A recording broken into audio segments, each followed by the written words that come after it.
Оферта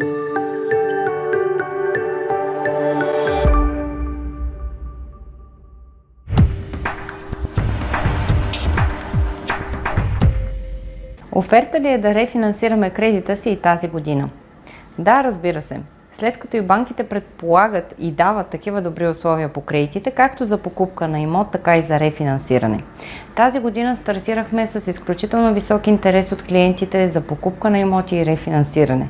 2023 година 9% от всички ипотечни кредити са отпуснати с цел рефинансиране. Защо става все по-популярно? Защото то ви помага да скъсите срока на кредита си. Ползвайки един кредит за 30 години, теглите го в началото за 30 годишен период, всъщност с рефинансирането успявате всяка година да скъсите по 2-3 години от кредита, от срока на кредита. Защо е така? Защото вие трябва да следите най-добрите условия за вас.